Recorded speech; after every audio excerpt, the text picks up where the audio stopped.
Hey everyone, my name is Ronak, back with another video, and this is 34th video in the Getting Started with the Machine Learning playlist. And in this video, you are going to learn the random forest. So let us get started. So I'm really talking about the random forest, but here I have written ensemble model. So what is an ensemble model? So the first thing, so in general, ensemble model is where you have multiple models which are combined in one piece to form something new. But what is the need of ensemble model? Now this is a very important question, I would say. So the need of ensemble models is the problem of high bias and variance. Now you might be wondering what is high bias and high variance. As you can see in the image, to the left we have something known as overfitting, in the middle we have something known as underfitting, and on the right we have something known as good balance. So why overfitting? Because the line that I'm trying to pass through all of the points is going correctly. But let us assume whenever we want to test something, so there will be an outlier, not necessarily the point is going to be in this line at that point of time. What you are going to do, so that is a high variance problem where you have high test error. Alright, high testing error is known as overfitting condition where you have high variance. Similarly, the line over here is not passing through all the points as it should have been. Okay, not accurately as the overfitting problem, but just a casual fitting would have been good. So this is known as an underfitting condition. So this is a training error where you have high bias. High bias is where you don't include all of the points. So only points that are available over here will be predicted. So this is also problematic scenario. This is known as high bias. This is known as underfitting. And this is a good balance, a generalized model where you have low bias and low variance. So line is passing through them. It can also catch on the outliers and it is calculating most of the points. So this is the problem of high bias and high variance. So this is the need of ensemble model. See, each and every single thing is linked to each other. This is the source. So let me tell you what is bias and variance in short. So bias is training error and variance is testing error, like I said. Now imagine a scenario where you have training error as 1%. and testing error as 13%. Now this is an overfitting condition because there is a testing error. My model has actually learned very well.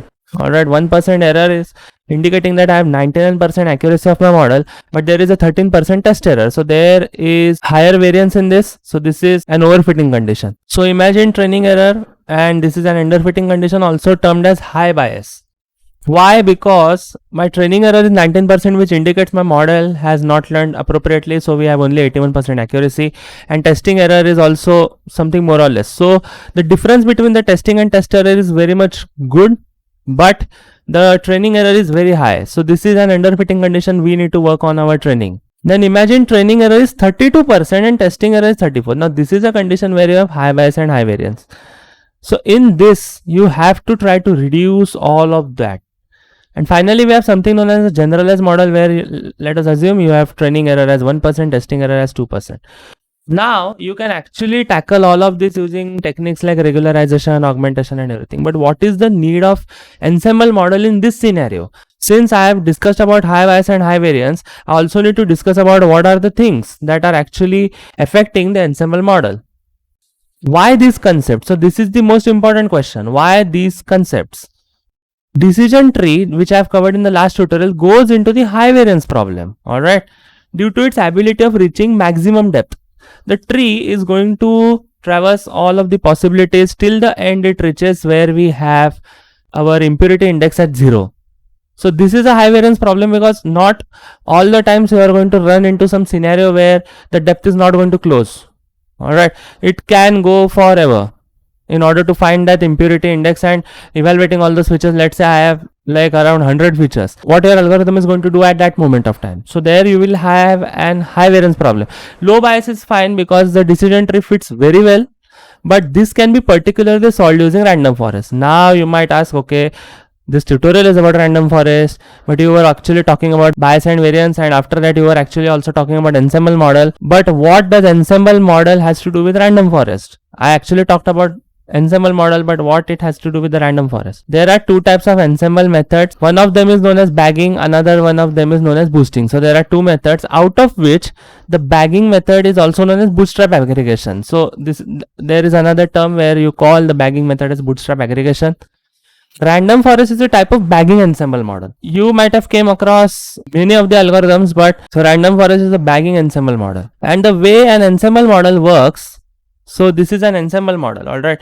So there is data set. It creates a subset of many data sets with different classifiers, and all of those give you one particular prediction at the end of the evaluation. So this is a bagging ensemble method. This is also known as bootstrap aggregation. So bagging, if we see, let us assume this is our original data set where we segregate with different bootstraps. So bootstrap is not the one you might came across in, let's say, HTML. Alright, this is different.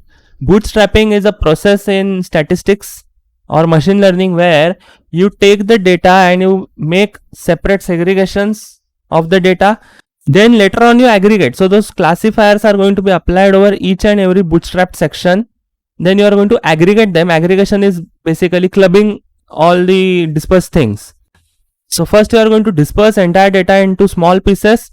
Then you are going to evaluate small models on those. Then you are going to take the outcomes of those models. So that is aggregation. And this entire process is known as bagging. And random forest in particular is this bagging. So this random forest algorithm is where you have an instance of the data. You take the instances, you bootstrap them, then you apply multiple decision trees.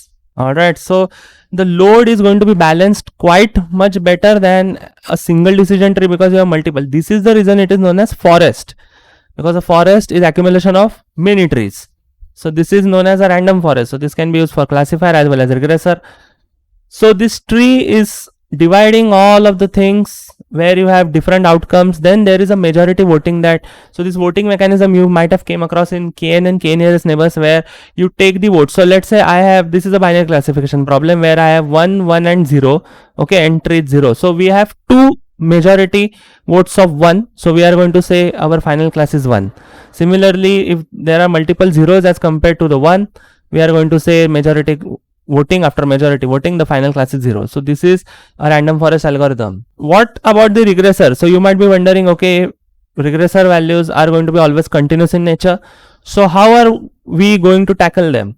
So after you split the trees, you are going to get different continuous values on which you are going to perform the average. Okay, you are going to take the mean of those values and later on give it out as a final class. And random forest is one of the most popular algorithms. Many people have been using it, and I would say much more when it comes to ML in any industrial solution or problem. Random forest is preferred the most. Alright, so bagging and boosting methods. Boosting methods might come in the near future, but bagging method, this is the best one. Alright, and this actually, I would say, tackle all the odds where you have many models out there, and random forest particularly wins all the time, in my opinion. Alright, I might be also wrong, but that is the reality of it. Anyway, let us now actually code the random forest using one simple example. So I'll say from sklearn.datasets import let us say iris, or let us say breast cancer. Alright, so breast cancer dataset is commonly used. And in this, what I'll do is I'll say data is equal to load breast cancer. Okay, I have my data with me. Now the next thing that I'm going to do is I'm going to split this data. So I'll say x is equal to, so before that I'll have to import pandas. So I'll say import pandas as pd. After that I'm going to say x is equal to pd dot data frame, in which I'm going to say data dot data. So this is my data. Alright. And next step is the name of the columns. So I'm say columns is equal to data dot feature names. So this actually hold my feature names. Similarly, I'll say for y, I'll say pd dot data frame data is equal to data dot target. Alright, and name I can say name of the column. Alright, so I'll just say target. Oh, it is series. I'm sorry. Alright, and now if I check the shape, these are 569 rows with 30 columns. Similarly, I can check for y dot shape, and I have it. Okay, so my data is ready. Now I'm going to split it. Now the thing is, if we check the data, all of the values are varying much. So do I have to use any feature scaling mechanism? No. Since this works on the principle, so ensemble model or let's say any of the decision tree works in such a fashion where you have decisiveness involved. So you are not going to require any scaling procedure like normalization or standardization. It is not going to work. So we can directly proceed with the splitting itself. So I'll say from sklearn dot model underscore selection, I'm going to import train test split. Later on I'll say xtrain xtest ytrain ytest, and I'm going to say train test split, and here I'm going to pass my x comma y, and I'll give it my test size. So I'll say, let's say 30%, and later on I can say random state. Okay, this is completely if you want to do it. All right, and I have it. So my splits are ready. Now I'm going to take the model. So I'll say from sklearn dot ensemble, I'm going to import random forest classifier. There is also regressor, all right, if you want for regression problems particularly. Now model is equal to, I'll say random forest classifier. So I'm not going to tune hyperparameter at the moment, that will be for the future tutorials. Now here I'll say model dot fit, I'm going to feed it my xtrain comma ytrain, and I have it. So there are also multiple factors like criteria on the Gini or entropy you can give it. You can also specify the max depth and a lot of features. Okay, so you can actually tweak these parameters. We will look at this, how can we actually do it. Bootstrap is equal to true since this is a bagging procedure. Now the next step is I'll say model dot score. I want to find the score of my training, and here I'll say ytrain, and it says 100%. Now I'm going to say from sklearn dot accuracy, matrix, import accuracy score.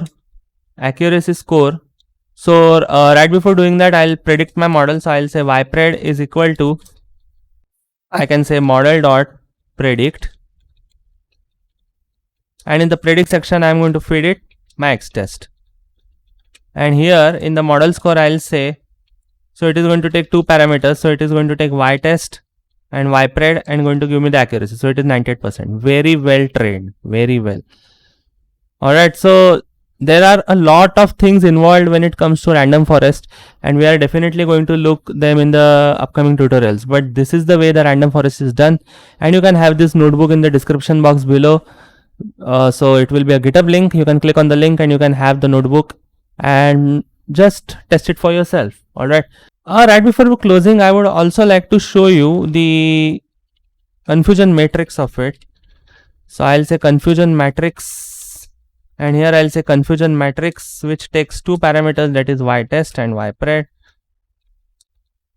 So it is very, very good. Okay, it is it is really good. So false positives and false negatives are maintained at a very great level. Anyway, so if you like my content, please do subscribe to my YouTube channel and click on the bell icon so that you don't miss out on any of the updates. So thank you for watching. Goodbye.